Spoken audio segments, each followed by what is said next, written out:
Good morning and welcome to day 4 on the Camino del Norte. I am leaving my casa rural just outside of Deva and heading to Marquina today.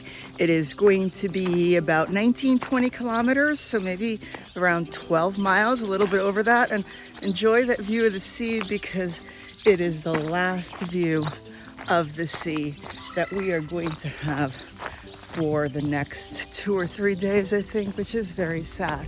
I've loved walking along the coastline, but the next couple of days are supposed to be also quite beautiful and lots of mountains. And of course, you guessed it, lots of climbing right off the bat. So let's get started.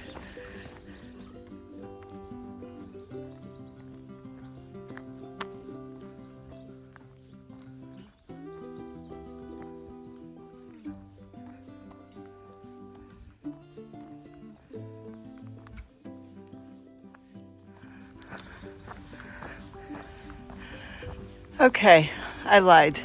You get one more view of the sea before we turn inland. Let's get it done. Okay, so the other day when I was leaving the Ermita de San Martin, I think it was on day 2, I started seeing crosses like these on the side of the road, and I didn't know what it was because I hadn't seen it before on my previous Camino. And so I looked it up. You can see another one there. And it's essentially their representation of the Way of the Cross, or the Via Crucis. And so they have one for each of the stations of the cross. Okay, it appears that I lied to you again. That is twice in like less than half an hour. That can't be a good thing when you're doing a religious pilgrimage route, right? But on the other hand, I was just going on what I thought was correct information since I've never been here before. So it's not intentional lying.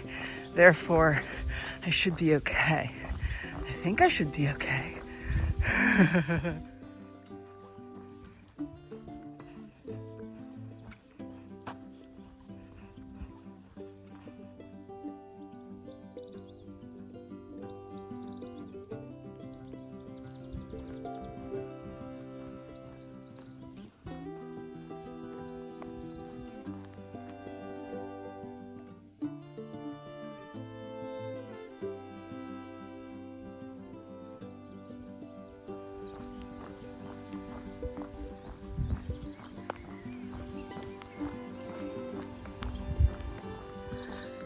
Okay, so that last little village that we just walked through, if you can call it a village with its like 4 homes and 1 restaurant, that is the last population center, the town of Olatz, between here and where I'm going today. And that's probably like 10 miles, which brings me to, well, one of the big differences between the Camino Frances and the Norte. There is a lot less infrastructure. And what I mean by that is the first week especially, you can be walking very long distances, the whole day even, without having towns between where you start and where you finish, which means that you can't just wing it and figure you'll get food at the next town or you'll refill your water at the next town. You may have to take enough food and water to last you the whole day, or at the very least, quite a distance. And so that is definitely something to keep in mind when doing the Norte. You know, on the Frances, you walk through a village every 2 or 3 miles, and most of it may be abandoned, but there's always a little bar or shop where you can stock up on stuff. Here, there's no such thing. Like, for example, this morning, I was staying at a country home a couple of miles outside of the town of Deva, which means that the only chance I had for breakfast was there at the B&B. And again, unlike the Frances, where all of these little pensiones and B&Bs, they all cater to pilgrims who start their day early. So they serve breakfast at 7:30 in the morning. Here, that's not the case. I've been finding that most breakfast times are 8:30 in the morning, which is really late for a pilgrim. You know, you want to get on the road early to beat the heat, to get into your next town in time to grab some food before the restaurants close, all of those things. And so if you need to be on the road early, you need to make that plan the evening before. Stock up on some provisions, you know, buy a yogurt, a croissant, a juice, something that you can have in your room before you get on the road.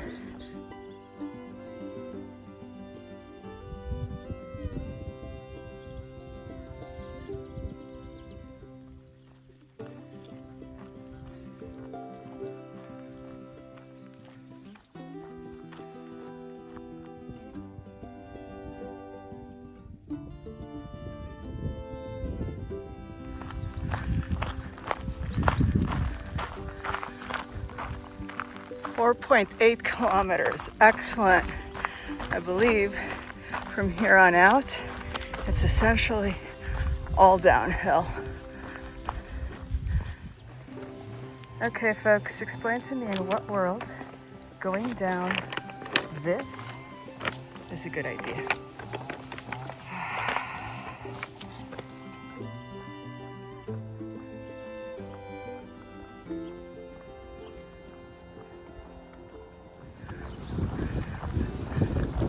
How do you know that you've arrived in town? Well, you arrive at the town church.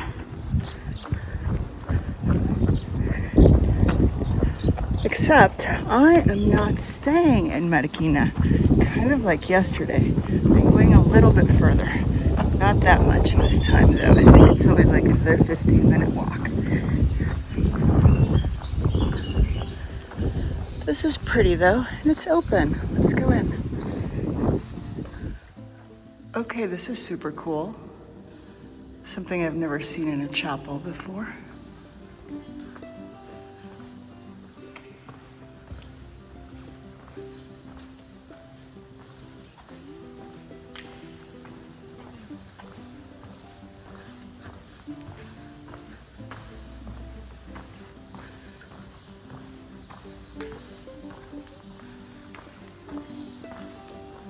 Huh.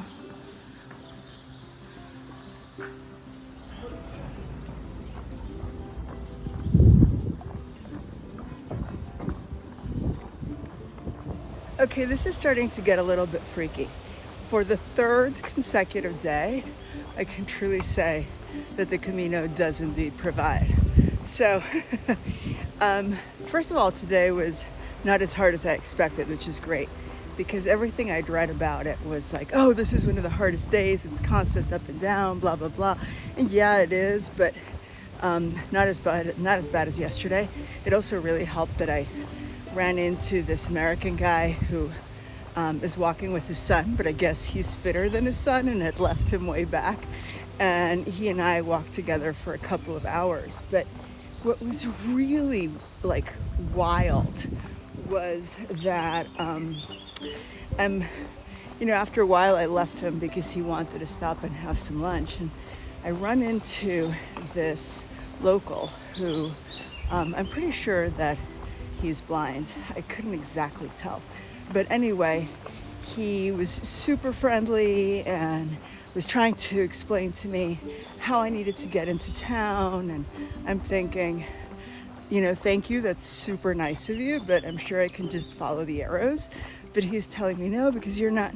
Ask me where I'm going. I tell him that I'm going to this hotel that's a little bit farther from town. He's like, oh yeah, I know exactly how you need to get there. And he starts, you know, directing me and says over and over again, he's telling me the same thing, you know, you have to go on the road, bypass the town, and then when you get to the zebra crossing, you go over it and it's the red road. You just get on the red road and you'll be fine. And I'm like, okay, sure. And he was like chatty Cathy for like 15 minutes, just telling me the same thing over and over again. And it clearly stuck, because as I was walking out of town just now, I'm like, there are no more arrows, because of course the arrows lead into town, and I imagine they take you out through a different way. And so I'm walking on the road, I'm like, wow, am I really gonna have to walk like a kilometer on like a busy dangerous road like on the side. And then guess what? I come across a zebra crossing leading to literally the red road. So I'm just following the red brick road, the red cement road. Anyway, I'm following the red road, and I should be at my hotel very shortly, in time to shower and have some lunch. Very exciting stuff. Another day done.